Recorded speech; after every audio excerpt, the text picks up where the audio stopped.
Judy was boring. Hello. Then Judy discovered ChumbaCasino.com. It's my little escape. Now Judy's the life of the party. Oh, baby, mama's bringing home the bacon. Whoa, take it easy, Judy. The Chumba life is for everybody. So go to ChumbaCasino.com and play over 100 casino-style games. Join today and play for free for your chance to redeem some serious prizes. ChumbaCasino.com. No purchase necessary. Void where prohibited by law. 18 plus terms and conditions apply. See website for details. Hi, everyone. I'm Deb Flashenberg. Welcome to Yoga, Birth, Babies, a podcast produced by Prenatal Yoga Center. We will be diving into everything prenatal yoga, birth, and baby related, hoping to inspire, educate, and empower you through your journey into motherhood. Thank you for listening. Hi, I'm Deb Flashenberg. I'm your host for Yoga Birth Babies, and today we're going to speak with Anna Gannon. I have to tell you, I just finished the conversation with her. It was delightful. I hope you enjoy it. We went so many places in the conversation. So Anna is a writer, a yoga and meditation teacher. She is the heart and voice behind Expectful and the Expectful podcast. I also learned during our conversation she used to make wedding cakes. She's done it all, but she's also pregnant, and she is, as mentioned, she's a meditation teacher. So we talked a lot about meditation and what it means to meditate, how to meditate. I talked about my fumbles and follies of meditation, and she gave some helpful hints. And then we started talking about meditation and pregnancy. And then she just was gracious enough to really talk about her pregnancies and fears. And we just unpacked some really powerful stories and information. And I don't usually talk as much during podcasts, but it was such a genuine, transparent, open conversation that she and I had. And we really started talking about fears in pregnancy. And she's pregnant with her second, and how that may show up in her second, and how she's approaching her second birth in a different manner. And we talked a lot about taking autonomy over your birth and empowerment. So while the conversation wasn't, in fact, I think we only did like a third of the questions I had planned, it was truly one of my favorite talks. And I hope that you enjoy it as well. Before we jump into that, just a few little shout outs. We've had some amazing donations come into the Yoga Birth Babies podcast. So thank you for Celia and Laura that did that recently. Thank you. Thank you. If it's within your means and you're getting something out of this podcast and you want to give back to the podcast, please go to prenatalyogacenter.com and you can donate there. Another way to honor what the podcast is doing for you is to leave a rating and review. You can go to iTunes, Stitcher, or on Google Play. There's a few places you can do that because it really means a lot for other people to hear this information. And then last shout out that we already have about a third of our fall teacher training. We do an 85-hour teacher training booked for the New York training. We'll be doing it September and October. So there's still some spots left, but I suspect it's going to fill pretty quickly. And then we have on the calendar, we'll be out in Charlotte, North Carolina for our next teacher training out there. We are just finishing everything off from the last one we did, sending out certificates this week. So lots of great stuff happening. And I'm still on this high from that last conversation we had with Anna. So we're going to take a quick break, and when we come back, you're going to hear from Anna. This podcast is sponsored by Skylight Calendar. Let's be real. Running a household can be exhausting and chaotic. And finding the perfect Mother's Day gift, it's not exactly a no-brainer. Until now. The Skylight Calendar is the best way to organize the family and give everyone, especially mom, some peace of mind to enjoy the things that matter most. The Skylight Calendar is a smart, touchscreen calendar that keeps track of and manages the chores, dinner planning, groceries, and to-dos for the whole family. The Skylight Calendar automatically syncs each family member's digital calendars and displays them all together on one color-coded touchscreen. It even doubles as a digital picture frame, so you can finally share all those special moments that are just sitting on your phone. As a limited-time offer for our listeners, get 15% off your purchase of a Skylight Calendar when you go to skylightcal.com/easy. That's SKYLIGHTCAL.com/easy. Get 15% off your Mother's Day purchase now at skylightcal.com/easy.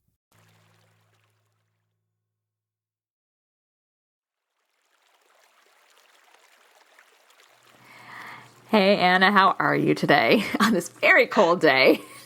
I'm doing great, besides cold, but I have a blanket over me. Well, and you're pregnant, so that helps. Exactly. Yeah, I got some extra cushion, some extra heating thing heat that I'm carrying around. Yeah. This is so fun now, turning the tables. So for those that listen to your podcast, my podcast, I love that we're kind of bopping around and being each other's guests. So for those listening, I was just a guest on Anna's podcast, Expectful, like a month ago? Something like that? Yeah, a few weeks ago. Yeah, it aired like 2 weeks ago. It was such a fun podcast. It was really having you on. I had a good time with that. So now it's fun to turn the tables because I don't have to worry about answering the questions. I get to ask the questions. So I'm sitting here having my tea, just having a little chat. So this is going to be fun. And I really enjoyed talking to you. So thank you for coming on my podcast. Yeah, it's my pleasure. All right, so let's dive in and just tell me a little bit about yourself and what you're up to these days. Yeah, sure. So right now, as you mentioned, I'm pregnant with my second child. I have a daughter that is 3, and then I have a son coming in May, which is very exciting. And what I do for a living, I guess you could say, is I work for Expectful, as you mentioned. I'm the host of the Expectful podcast, and then I also write the meditations for Expectful. So it's an app for women who are preparing to conceive, pregnant, and new moms.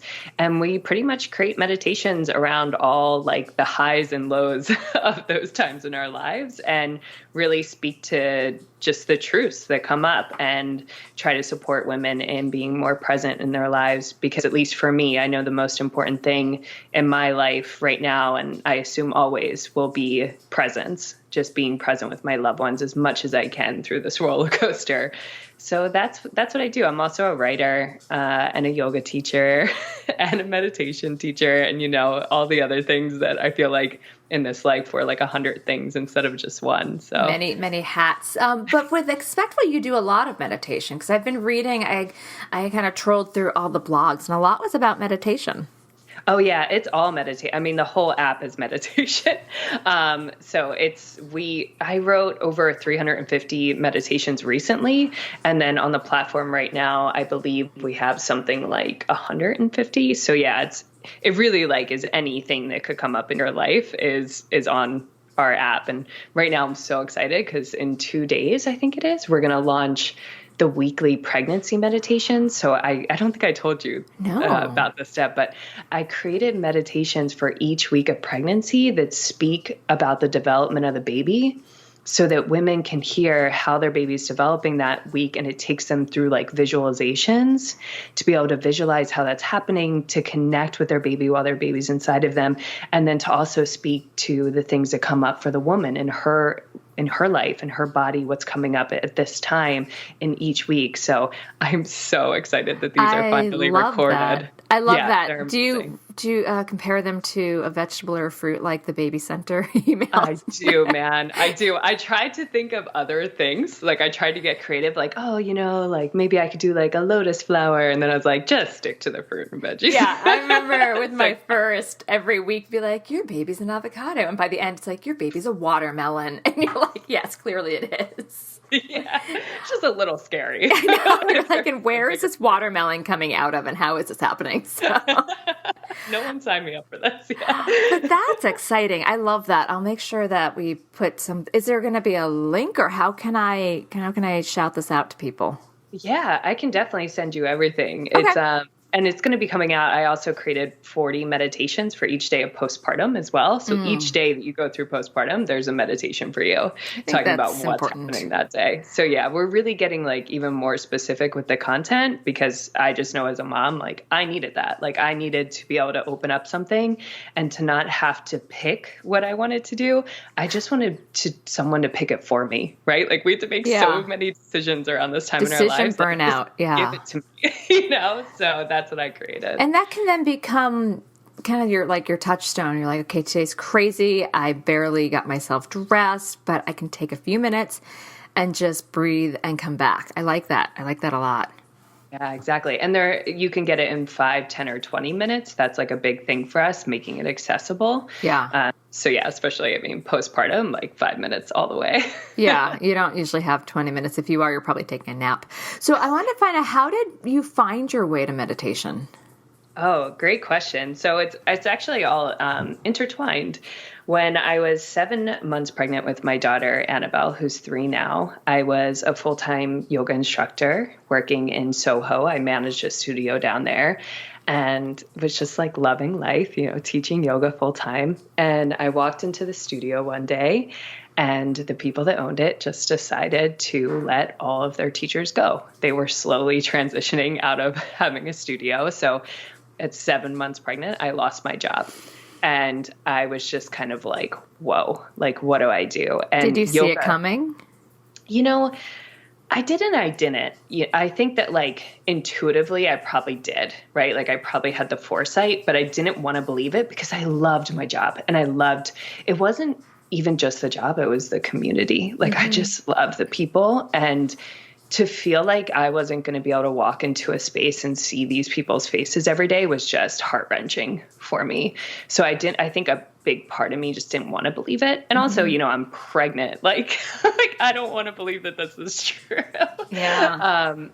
But it happened, and yoga was like my savior. And I knew that I could do yoga and it would help me get through it. But on the other side of the coin, I'm someone that has struggled with depression on and off throughout my life. And it's something that I always know kind of what triggers come up and what could really make it intensify. And this was definitely one of those moments, right? Like I'm 7 months pregnant. I lose my job. I lose my income. I'm about to have a baby. Like all the fears and worries that you could possibly think of are boiling to the surface. And the main one being like, I can't walk into another job and be like, hey, you want to hire me? And then like, give me 3 months off in a few months. Like it seemed like there was no possibilities. So it just so happened that the last day that I taught at that studio, my good friend wrote me an email, and he's a hypnotherapist, and he heard what happened. And he was like, hey, Anna,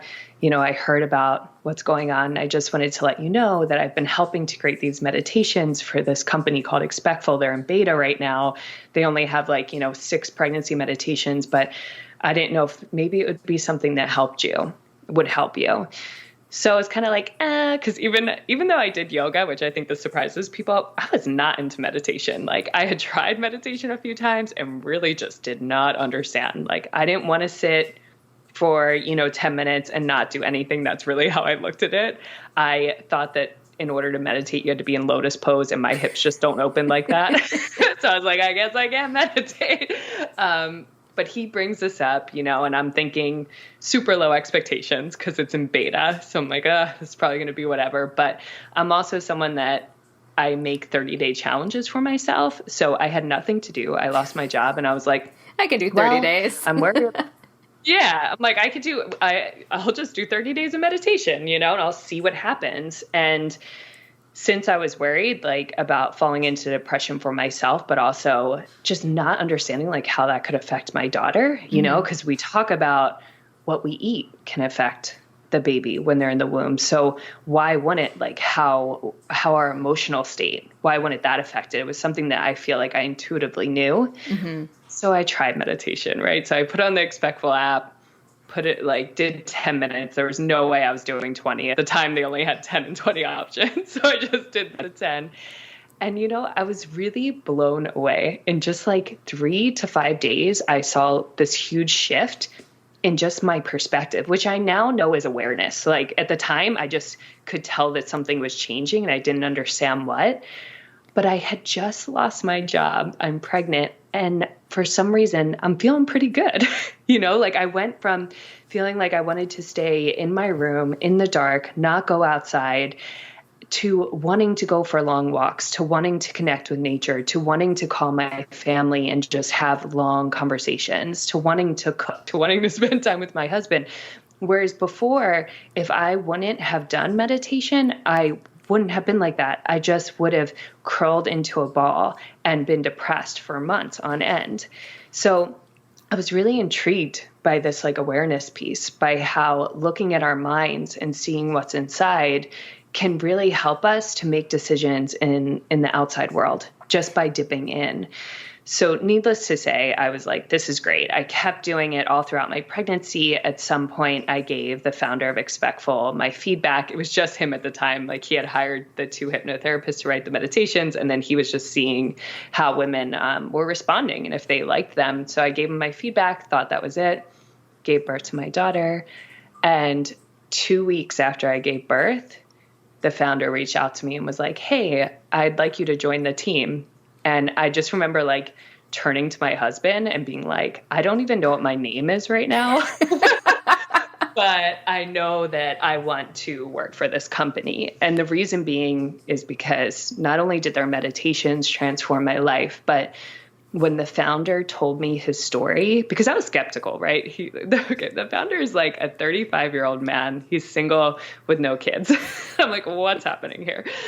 But he told me that the whole reason why he started this company is because his mom's parents were in the Holocaust, and they went through a traumatic time, as you can imagine.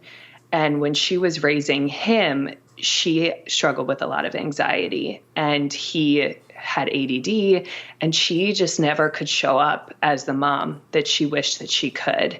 And when he found meditation, when he turned 30, the only thing he could think about is like, if only my mom would have had this, I wonder how her life would have been different. And I wonder how my life would have been different.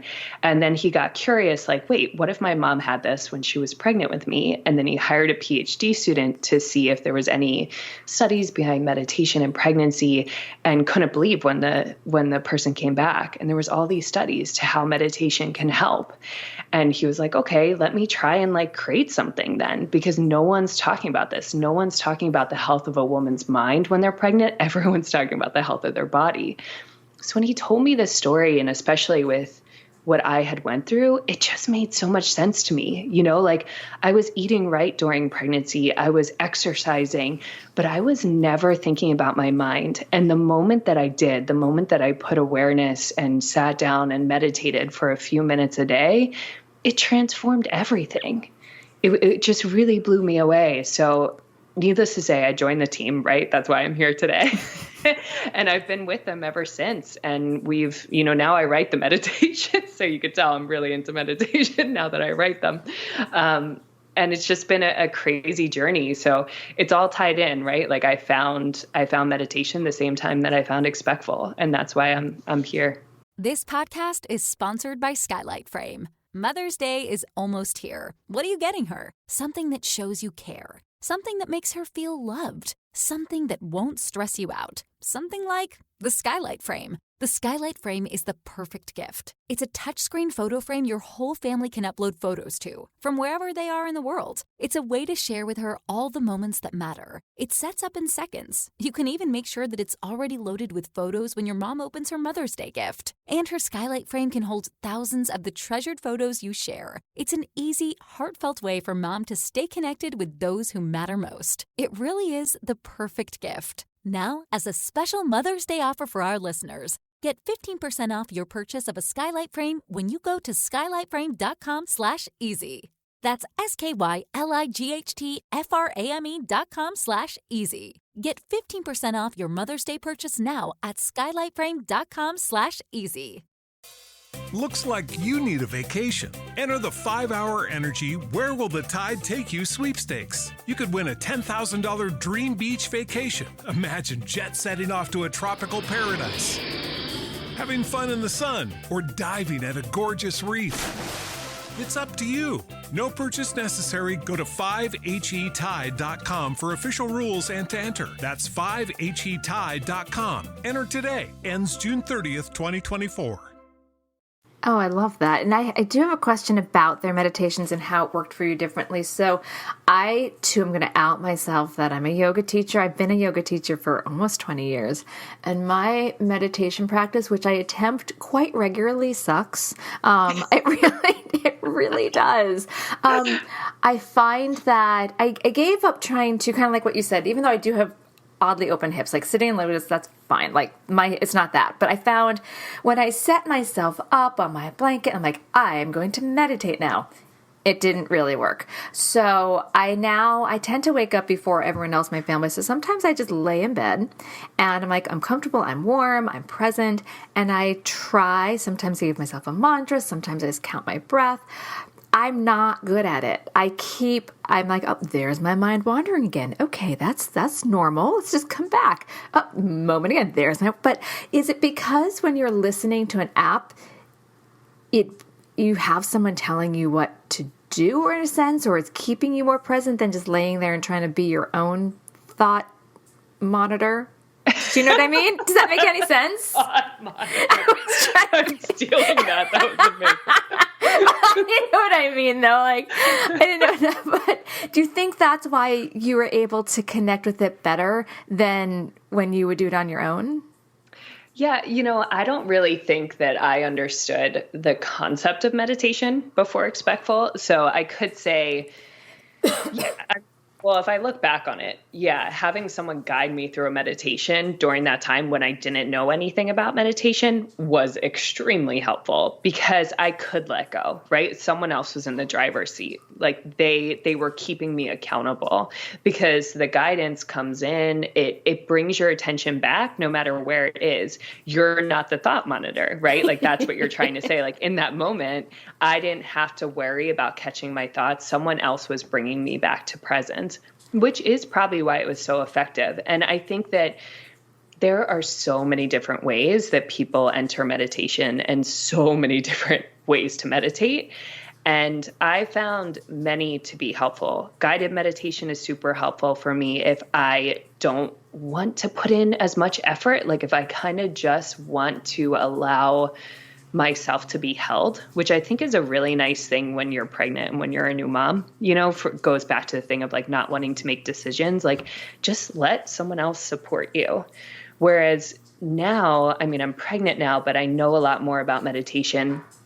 I tend to not listen to guided meditation as much as I do it on my own.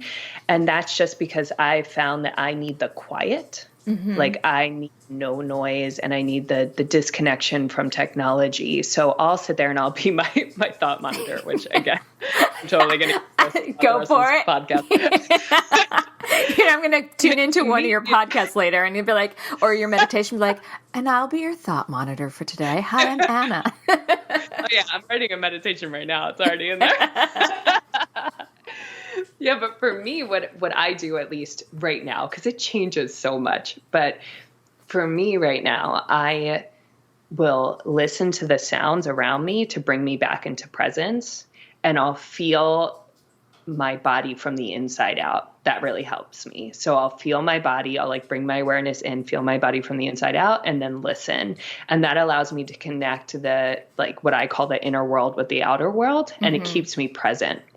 But the main thing that really was a game changer for me with meditation is realizing that when you catch your thoughts, like when you're like, oh, I'm thinking, oh my God, I suck at this.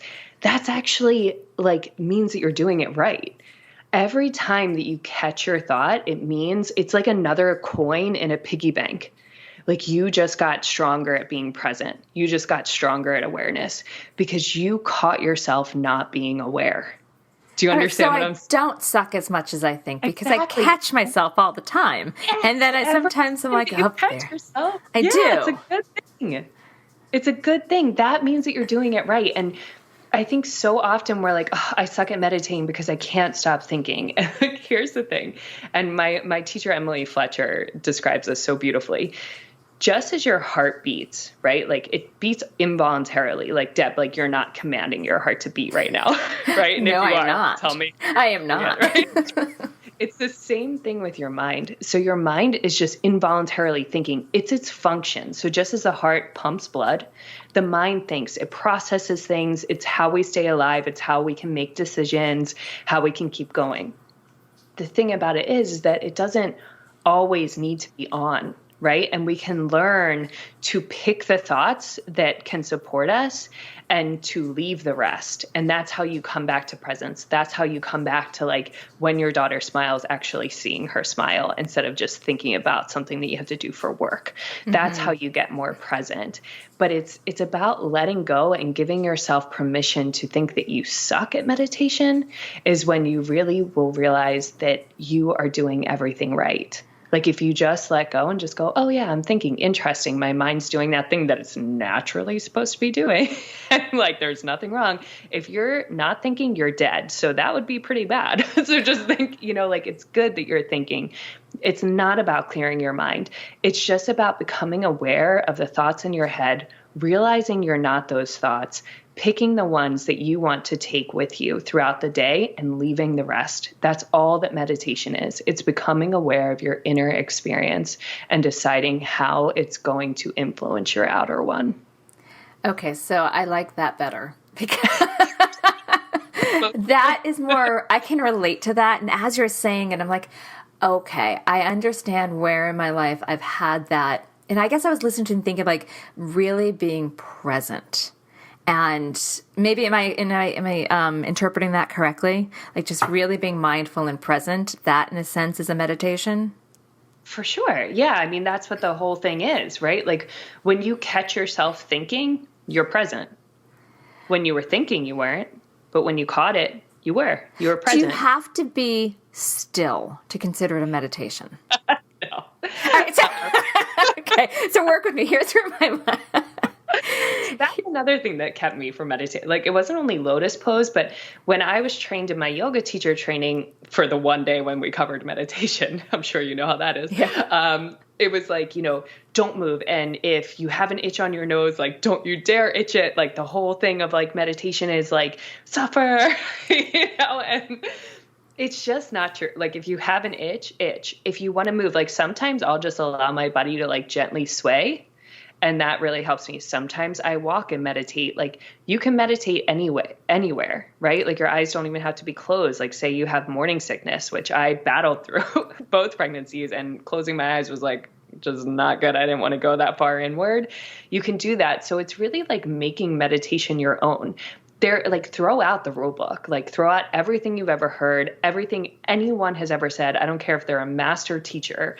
Like, I don't care if it's the Dalai Lama, to be honest, because everyone has their way of what works for them. And until you can lean into what works for you, nothing else will matter because you'll always be putting yourself up against something that worked for somebody else and they're not you. So just do what feels right.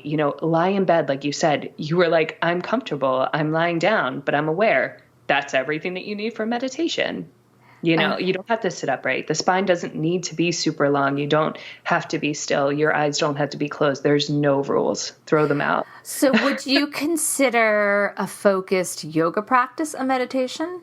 Absolutely. Oh yeah. Moving meditation. Yeah. So that we've heard that, everyone says like, oh, it's a moving meditation, but I feel like sometimes people are just saying those words because it sounds nice. You know what I mean? Like I've heard that forever, like we're doing a moving meditation, but I feel like when I come out of a yoga class, like, let me also be really specific and don't laugh at me. I'm a little bit of a yoga snob, that I have to really trust the teacher to really let go of everything else in my brain, and really be present. And I only have a few teachers that I can be like, I am putting myself in your hands. I trust you. I listen to you. Sometimes when I take a yoga class, and don't judge me too hard about this, but if I'm like, you don't really know what you're doing, then I have to like catch myself from that. So, when I take those classes that I just hand myself over and I'm listening and learning, I feel like I come out of that so refreshed because I've closed everything, like all those other vrittis of my day off. And I'm just staying with the present and what's being presented and feeling it and going through it. Would that be considered a meditation? Oh yeah. I mean, and what you're feeling, I call it like the fog a lot. Like, We'll walk around in life, right? We'll walk into a yoga studio and what we're bringing with us is all the fog of our day, right? And we can't even see that we're in a fog. Like we don't even see the fog. But when we become aware, the fog slowly starts to clear. So by you surrendering, letting go, just allowing yourself to be present, to feel your hands touching the mat, to feel your breath flowing through your body, the fog just naturally starts to clear. And that's when you get that high, right? And you're just like, wow, I feel so good right now, like super relaxed, super clear. And it's all because of that. And listen, I get the yoga snob thing, because I remember when I was in teacher training like 10 years ago, and one of my teachers said the most important thing to me. He said to the whole class, welcome to the last time you ever take a yoga class like the same way that you've been taking. And what he meant is, every time that you walk into a yoga class after you're done this training, you're going to be judging the teacher and not having the experience. Yeah, and that's not healthy. I know, like, I shouldn't do that. But it's so not hard. a good thing. And I recognize that. So, like, don't judge me too hard on that. But I do, like, I've been so blessed that I've worked with certain just amazing teachers that I'm like, I trust you. You've explored this. You embody this. And then every now and then, you know, I just went to this place near me, and usually the teacher is just spot on, but the teacher to sub. And I'm like, oh, you just finished teacher training. And there's nothing wrong with that. Let me say that we all have a beginning path. You know, like, we don't come out of the womb running, you know, like, we have our growth. But I had gotten myself in this space. I'm like, yeah, I'm going to go to this teacher. And it was my own issue. Like, it's my own, you know, rock on my shoulder that I'm like, you know, or chip on my shoulder, whatever it is, that I had a hard time accepting this teacher. So I recognize it's not a good thing, but I'm trying to get over that. And then I probably should have put myself just in what was happening in each pose and not get caught up. Does that make sense? Or just let yourself be caught up. Or accept it and like, just be passive. I'm caught up, you know? Like, okay, so there it is. It's like catching your thoughts. You're like, oh, I'm getting caught up. I'm judging. Let's let it go. Let's try again. That totally. could, okay. Yeah, exactly. And listeners of this be like, oh, Deb, you just showed a really ugly side of yourself. I did. I don't think you did. All right, I'm going to swerve this back to try to save face a little bit to your pregnancy and birth after you discovered meditation. How did things shift? So with my second pregnancy? So you started meditating at 7 months pregnant with your first. Did you pull any of that through your first birth experience, or was it just too new at that time? Or then how is it working with your second? Does that make sense, what I'm trying to ask? Yeah. No, it totally makes sense. So really what meditation did for my pregnancy was just transformed like my mental state and how I was feeling. So it just gave me more energy. It allowed me to be more present with my husband before we had a little one to take care of, which I'm so grateful for that time.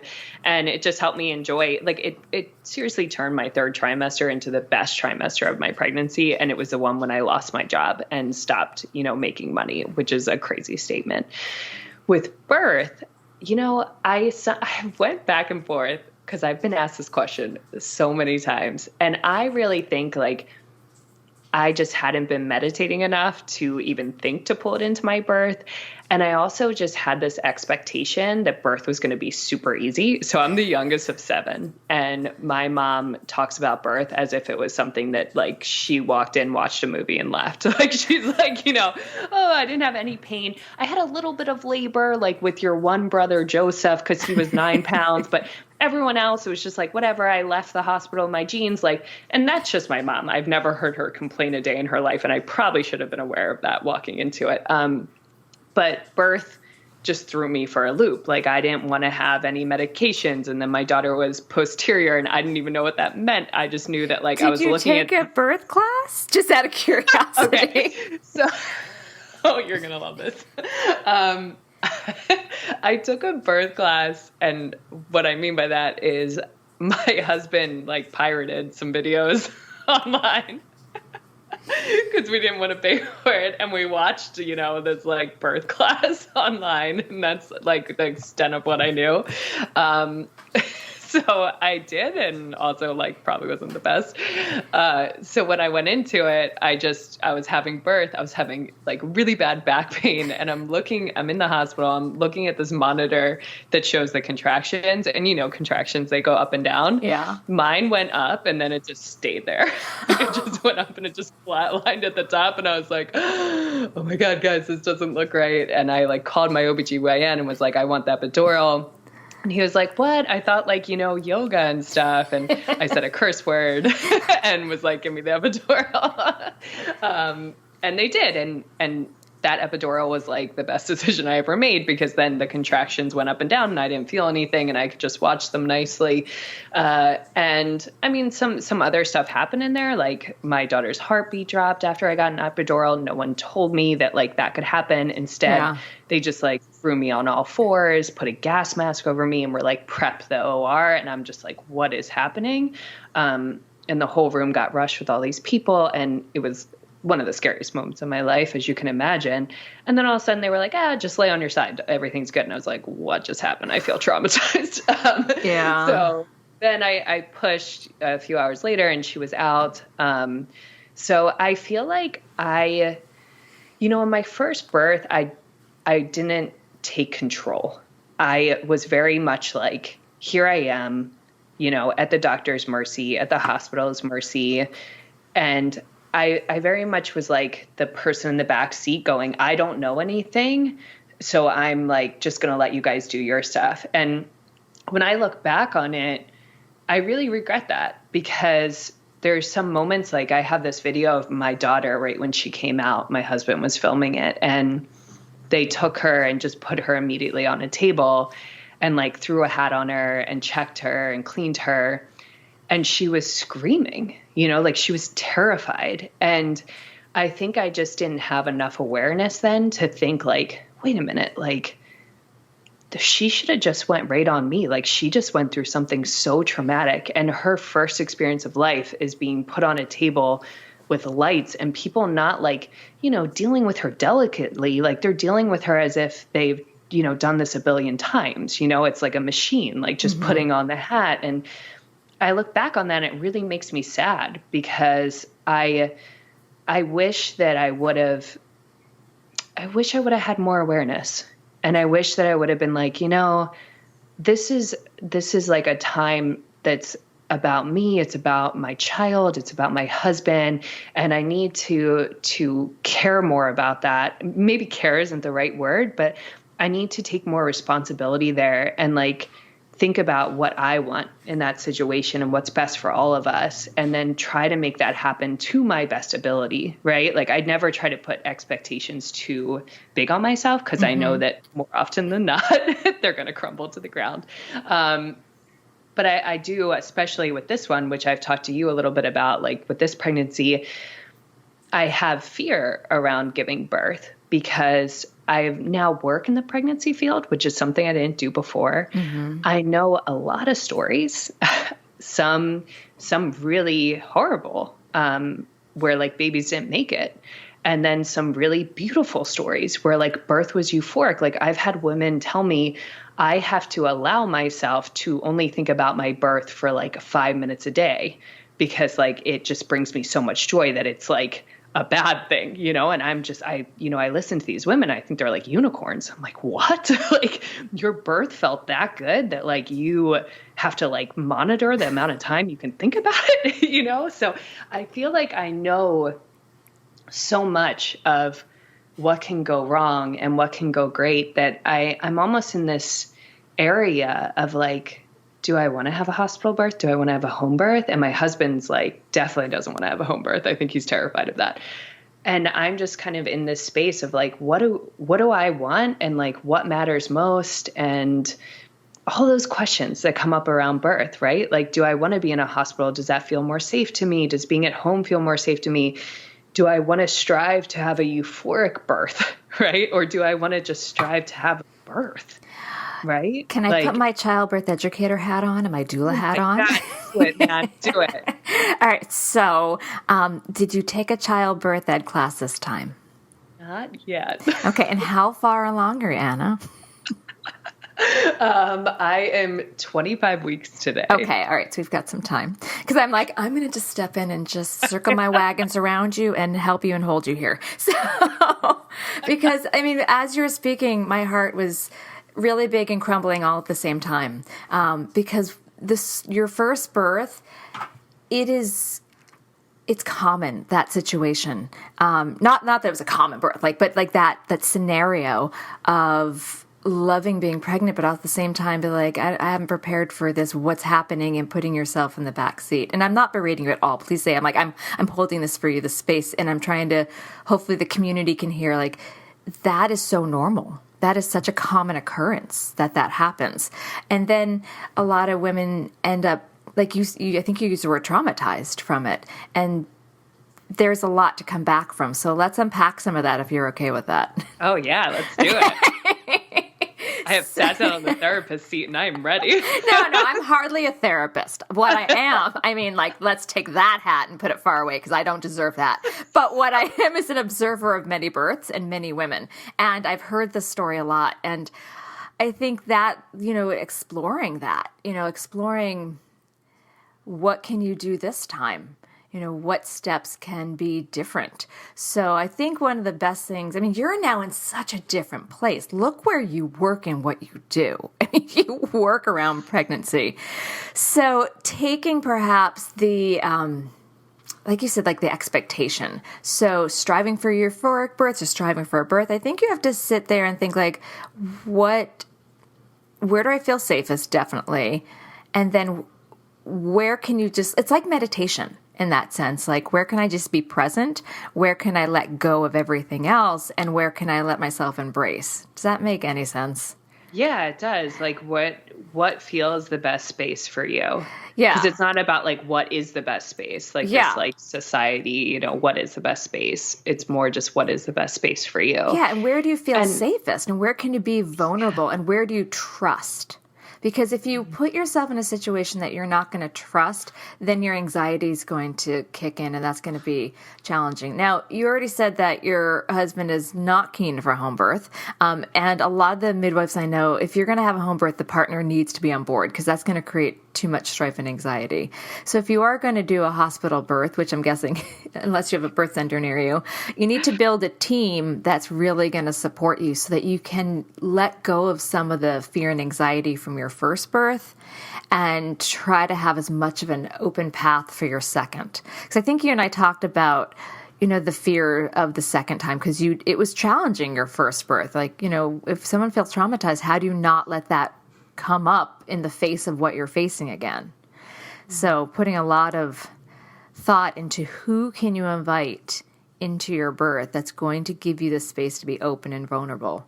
Because then especially if you are prone to depression, coming into the second path of motherhood with already another child to take care of, if you're feeling traumatized again, can be an uphill battle.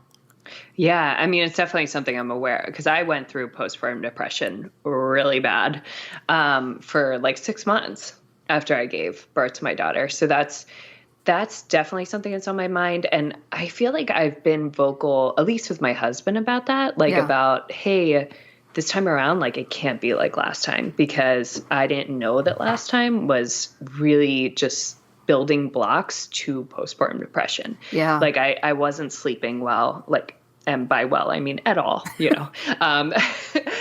I was, breastfeeding around the clock, trying to get in the flow of that, having mastitis. And that just all, went into just threw me into postpartum depression. And plus, starting a new job 2 weeks after giving birth. Not I don't recommend it, guys. These are huge things. Those are huge things. Oh, the mastitis. My breath literally hurt for you. Yeah, it's tough. In a month after I started working for Expectful, it's funny. My husband came home because I was not only working, but I was working full-time from home, taking care of my daughter alone. Oh, my God. So it was just crazy. And I'm someone that prides myself in doing the impossible, which now I look back on, I'm like, you definitely that's the one thing I wish all moms could know is don't try to be a super mom, because it doesn't work. And there's no gold star at the end. There's actually only bad things at the end of that because you're just driving yourself into the ground. And if you're not okay, nothing's okay. But a month after I started working for Expectful, my husband came home one day. We were changing my daughter on the changing table, and I just looked at him and I was like, hey, I can't do this. I need to quit this job. This is too much. I'm drowning. And my poor husband, who has such anxiety around money, he just looked at me and he was like, Anna, I crunched the numbers and you can't quit. And it just like crushed me. Like it threw me because I was like, oh my God, like I'm just in this, like this hell, of like waking up every day and trying to like manage this and just crying in front of my daughter. Like she's just like sitting there and I'm just hysterical because the pressure is so heavy and no one could hold it, Yeah. And so with this, I mean, the founder of Expect One, I have already talked to him like 3 months maternity, like don't call me, like don't even ask me a question. And to get that is really important to me. But I think you're right. Like, and you are definitely like peeling back some layers for me. Cause I think so often, at least in my own experience, you forget that birth is the first step to postpartum. Yeah. Like you forget that like what happens there is the foundation of what happens after, or can be the foundation of what happens after, right? Like if you have a traumatic birth, you take that with you into postpartum. It's like the door in and out. It's like your door out of pregnancy and into motherhood. And what exactly that little chasm of time and space has results on the other side. Like you're carrying that forward physically and emotionally. Right. Yeah. See, I don't think I've like I said, I feel like you're peeling something back from me because I feel like that was in my awareness. Like, I feel like I knew that, but when you're saying it, like, as you were describing, like, wait a minute, like, that's actually a big deal. Like, that is the deal, like if you're not set up in some way, shape or form for what's going to happen first, then who's to say the domino effect of what's going to happen after? So I think the support is, I think you're right, like building that. So let's give you some homework. Let's give you. Oh my God, I'm so Do you like this? So my interviews don't usually go in this way, but I'm loving talking to you. So there's like two paths. My head is like going in 100 directions. So I think one is to work on the trauma that is probably still there in your body and mind from your first birth. Because you and I talked about, like, I was traumatized from my first birth, not as much emotionally as physically. And I just remember talking to my midwife, I'm like, I can't do that again. I cannot do it because it was 42 hours. It was 5 hours of pushing. My body was trashed after. It's still not where it was before. And I was doing a PT twice a week, I think, and I was doing it twice a day on my own. Like, I didn't have the bandwidth to do it again. And I was terrified. And so I had to really face those fears. And I talked to my midwife about it. I'm like, well, what happens if we have that again? She's like, well, what are you going to do? I'm like, I guess I just have to do it. Like, if I'm in the middle of labor and it's looking that way, we just have to get to the other side. So I had to face those fears and I had to have kind of a game plan for the other side. So I think processing those fears with someone, not me, because I'm not clear. I'm not certified for this, but like a real therapist perhaps, so that you can head into this other birth not carrying that on your back. So work on that, but let's then also find that sense of empowerment where you're not in the back seat, where you are taking autonomy for this birth, where you're having conversations with your care provider, with your husband. Is there, and maybe a doula? Is there, just throwing out there, so that you walk into this and you're like, I got my posse. I know this information. I don't want to use the word control because I think birth is not a controlled factor. But that, like, what's going on. And so that you're not a passenger. You're the driver. Right. And what do you think have, of like, that? The courage to be the driver, I think is like big for me, like stepping into the driver's seat. And because I think so often, like, I'll look at my OBGYN, right? And I'll be like, oh, well, he knows best. Like, he knows best. The nurses know best. And from what I've learned, it's actually like you really need to trust yourself. Yeah. Like you need to be open, but at the same time you need, and I'm not good at this because I like to like just be super like nice, and she's like, yeah, whatever you say. And I need to be able to sit there and be like, no, like this is what I want, or like we need to have a conversation about this. Like you need to tell me more, or, like really be okay with being assertive and taking responsibility for what I truly want in that situation. How do you feel about all that? I feel good, really scared, but good. It's huge. It's a huge undertaking. I mean, to really put yourself there and do that. Well, I want to be there for you. So make sure you reach out to me and be like, Deb, okay, how do I fill my homework assignment? I will. Oh my goodness. This conversation went in a totally different direction, but I'm so honored that you opened up, because that's a really big thing. I mean, you really let yourself be vulnerable and express that. And I think it's going to help those that have been there, that have had those births of like, I gave up my power and now I want to find it. And how do I find it? So thank you for sharing. Yeah. I mean, I'm happy to be open too, because I think that a lot of times we look at women, especially like if you looked at me from the outside in, you would see, a woman that's writing meditations for pregnancy. You would see a woman that's been working for Expectful for 3 years and that looks like they know everything about birth and feels like, really like peaceful about everything. And I like to be transparent about it, to say like, hey, I think I'm going to have a birth in a hospital again. And it's scary to like know all this knowledge, and just to be honest about that. I think it's important to me, at least, that women know. This podcast is sponsored by Skylight Frame. Mother's Day is almost here. What are you getting her? Something that shows you care. Something that makes her feel loved. Something that won't stress you out. Something like the Skylight Frame. The Skylight Frame is the perfect gift. It's a touchscreen photo frame your whole family can upload photos to, from wherever they are in the world. It's a way to share with her all the moments that matter. It sets up in seconds. You can even make sure that it's already loaded with photos when your mom opens her Mother's Day gift. And her Skylight Frame can hold thousands of the treasured photos you share. It's an easy, heartfelt way for mom to stay connected with those who matter most. It really is the perfect gift. Now, as a special Mother's Day offer for our listeners, get 15% off your purchase of a Skylight Frame when you go to skylightframe.com/easy. That's SKYLIGHTFRAME.com/easy. Get 15% off your Mother's Day purchase now at skylightframe.com/easy. Yes, and because don't we live in a society where everything looks shiny and happy? Like, I've actually unfollowed some accounts on Instagram that make me feel bad about myself. I'm like, they look like they have their shit together, and I just don't. And so I thought to myself, like I was talking to my friend Ursula. She's into this whole like cleansing stuff.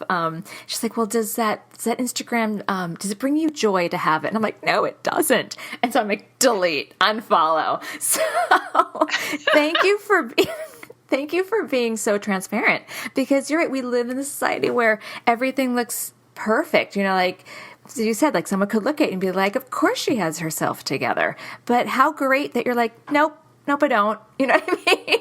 I think that's wonderful. Yeah, and I meditate twice a day. You know what I mean? Do you really? I meditate twice a day, do yoga. Like none of it matters. Like your journey is always going to be different. It doesn't matter what you do or the tools that you surround yourself with.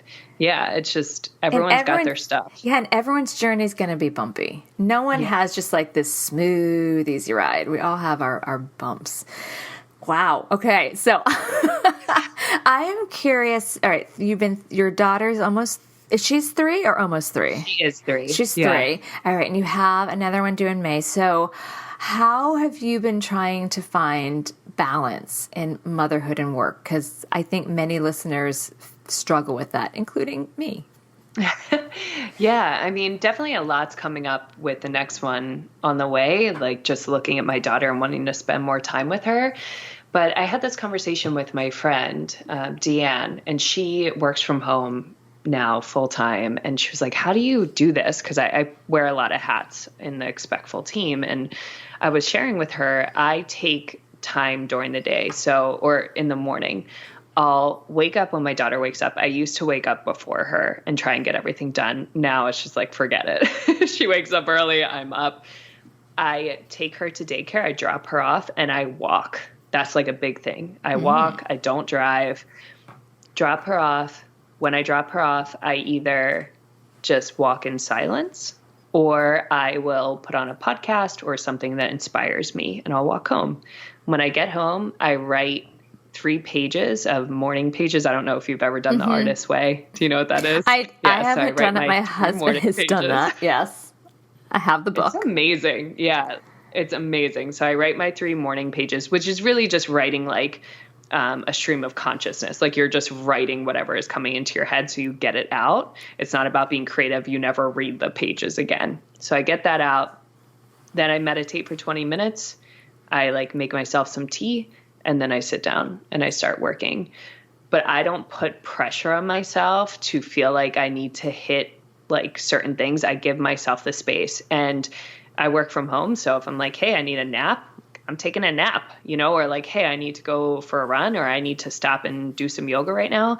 I'm going to do it. Like, I feel like I've learned over the last 3 years that if I don't do what I need, I always end up like tumbling to the ground. I end up overworked, and it's never a good scenario. So the main thing for me is the boundaries of doing what I know makes me feel good and knowing when to stop. Like I cook dinner every night for my family. I stop working. I put my phone away from 6 to 8. It's only 2 hours, right? But it's the time that my daughter's home from daycare and my husband's home, and it's our family time. And I spend that time, we eat, we relax, we play, and then we put her to bed together. And then my husband and I go downstairs and we watch, you know, a show or a movie for an hour or 2, and then we go to bed. And sometimes my husband stays up and works late, and sometimes one of those hours with my husband turns into both of us working. But having that structure of like, no, this is family time and this is work time really matters and makes such a difference, because, or like, what else are we doing if we're not doing that? Like if we're not making space for our children and our loved ones, then that's not a life. Mm-hmm. And I think that like we need to be really clear about that, because we get sucked in. And when I say we, I am so included in this. We get sucked into thinking that like life is about earning the money and working hard and preparing for the future. But life is happening right now. And if we don't take the moments every day when we can, if we don't put the boundaries around that to make those moments happen, we will get sucked away. We'll get sucked into our phones. We'll get sucked into work. We'll get sucked into responsibilities rather than just being present with our loved ones. So the balance for me is really that. It's making sure that that time is put aside and that I honor it, like that it's sacred. And then I'm also easy with myself. Like some weeks are crazier than others, right? And sometimes that time is not as robust as I would like, but I need to make it something in order for it to matter. I hope that answers your question. Oh my gosh. Yes. I love it. I relate to that a lot. I'm not as good with putting the phone down, but I do in my brain, I have a hard stop, because you know this, I've tried to organize podcasts with you, to pick up my daughter at 3:30. And I do check my emails sometimes, but basically 3:30 to 5, that for 3:30 to 8:30 is my kid family dinner, bath, bedtime time. But I really, as I'm listening, I'm like, I really need to, within those 5 hours. 5 hours is a little long for me to totally step away from work, but I feel like I need to at least carve out an hour or 2 to be like, okay, I've checked in. Technically, work should be done. And then I pick it up on the other side, that my husband and I sit together at night and watch a movie. And I usually have my laptop and I can do like the mindless stuff. But I like what you said. Like, life is now. And I see my kids, and I don't know if your daughter does this, like my daughter will be like, look at me, put your phone down, look at me. And I'm like, ooh, when they actually are saying that, clearly they're feeling second rate to the phone. And that should never be the case. So thank you for that reminder that life is happening now. It's not in the phone. It's not in the work. Yeah. And it's so easy to get sucked in. And my daughter has done that to me before. I've actually I've made it a point to not be on the phone when she asks me a question. Like I immediately look up on her, because she has said that to me so many times that it's just like wrenched my heart too many times for me to like deal with it. Because I think we are in a unique place, like being parents that are raising children with this device, you know, like in our hands. And we know that we have an addiction to it. We know that like there's something going on here and that there's something not right about it. There's something that's really great about it and there's something really not great about it. And I think that awareness is hard for us to navigate as parents, but the best that we can do is just to be aware of it and to put it down. And the one thing that I've done too, Deb, is like, I'll tell my team, I'll be like, hey, between these hours, I'm not available, like I don't, from here to there. And if you really need me, call me. Like, don't Slack me, don't email me, because if you do, I'm not going to get back to you because I'm unavailable. And I think that transparency can be really good because it also empowers like the rest of your team to do it. At least I've found, they're like, oh, because I work with like a bunch of moms and they're like, oh, well, this is when I'm not on. And I'm like, great. I like that. I think I'm going to do that. I'm going to do it from my 5 to 7. That's when we're really working on dinner. Although I do like to listen to music. So do you like move your phone away, or can you have podcasts or music playing, or like is the phone? I put podcast on when I'm cooking. Okay. For sure. I was like, oh, that would make me sad because we listen to a lot of music. We go between, if I get to choose, it's musical theater. And I have to tell you, I'm loving that my kids are starting to pick up on that. If my daughter gets to choose, it's Disney. And if my 7-year-old son gets to choose, it's Kids Bop, my least favorite of it. So we have a lot of music going on. So let the music be going. Pandora's our friend, but resist the, hey, I'm just going to check email. I like that. And if someone really needs me, give me a call. Yeah. And then the pressure's off you. You know that nothing urgent is landing in your inbox. So we can find a balance in motherhood and work because I failed at that a lot. Oh, this is good. All right. So I'm going to start to wrap things up and ask you, what is a tip or advice you would like to pass on to new and expectant parents?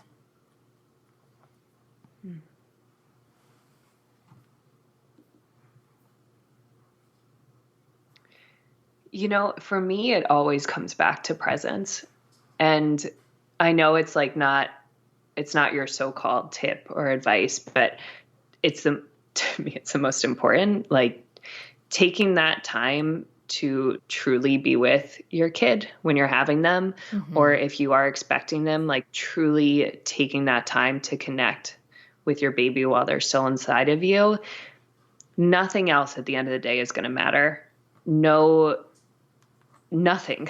Like there's just, I can't think of anything that's going to matter besides just taking that time to be present with your loved ones when you can, and give yourself permission to do that, which is the hardest part. Like, don't put so much pressure on yourself.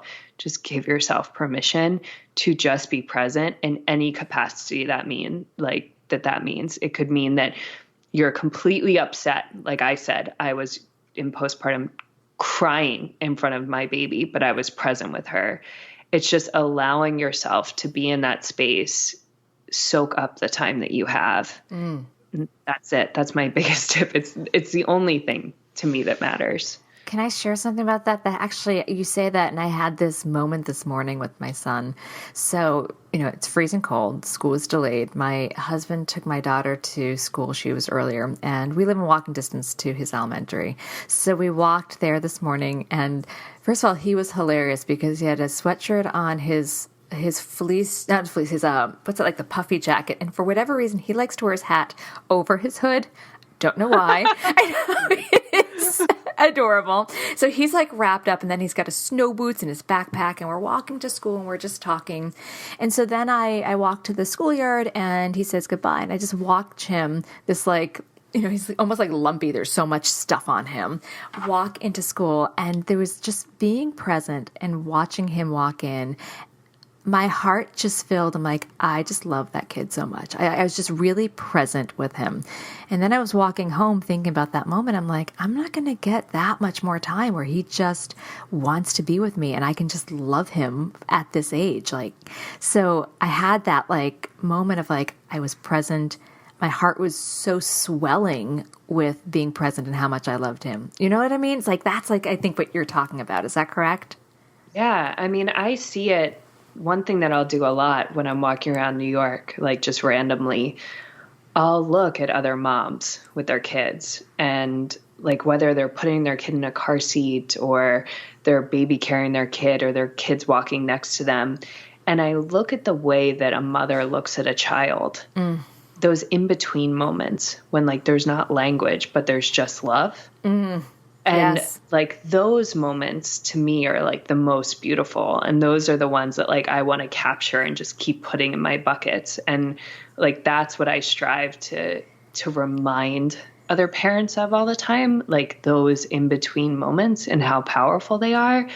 And I think that we're lucky that time isn't on our side. Like I had a woman say to me once when I was in postpartum, I was telling her about Expectful's meditations and onboarding her onto the platform because I used to do that manually. And she said to me, she was trying to get pregnant. She had a 7-year-old son and she like really wanted another baby. She was like, oh, how's it going? Because my daughter was like a month. And I told her, and she was like, well, just know that every day they're going further and further away from you. And I think it was something that was just really in her awareness. She wanted another baby so bad, and she could see that her 7-year-old son every day was like further and further from her arms, you know, like further and further from wanting to be held, further and further from needing her. And it's always stayed with me, and I've tried to like capture it. And I think that, like I said, time isn't on our side, but it's a really powerful tool, because the reason why you were present in that moment with your son today was because you became aware of time. Yeah. And how precious it is. Yeah. And so although it's not on our side, we could use it to our advantage. Just the fact that it's fleeting and slipping away. Yes. Oh. This podcast is like just going all over the place. Yeah, I looked at the questions I had. I'm like, yeah, we got about a third of those. Oh, I loved it. All right, we're going to start to wrap up with, where can people find your work? Oh, gosh, all over. So Expectful. If you go to Expectful, you will find me everywhere. Yes. I write most of the blog post. You can find me on the Expectful podcast and listen to me rant. You can find me in the Expectful app. So if you go into the meditations and listen to them, chances are that I wrote them. You can find me on Instagram. I'm at Anna Gannon Yoga. And I write a lot and share pictures of my insane daughter. She's crazy and hilarious if you want to come and see her. And that's where you can find me. That's the best place. And we will have all those show notes. And then I'm just throwing this out there. After you have your baby, maybe I can have you back on. And we can see how everything kind of turned out. Yeah, we will see. We'll just see. No promises. As of right now, I'd love to share what happens later. And then see how, I would love that, because I've really enjoyed chatting with you. Well, enjoy your afternoon. Thank you. Be well. Bye. Bye. This has been an episode of Yoga Birth Babies, produced by Prenatal Yoga Center. You can catch us on Facebook, Twitter, Instagram, and Periscope. I'm Deb Flaschenberg. Thanks for listening. Hey guys, it is Ryan. I'm not sure if you know this about me, but I'm a bit of a fun fanatic when I can. I like to work, but I like fun too. It's a thing. And now the truth is out there. I can tell you about my favorite place to have fun. Chumba Casino. They have hundreds of social casino style games to choose from, with new games released each week. You can play for free anytime, anywhere. And each day brings a new chance to collect daily bonuses. So join me in the fun. Sign up now at ChumbaCasino.com. No purchase necessary. VGW Group. Void where prohibited by law. See terms and conditions. 18+.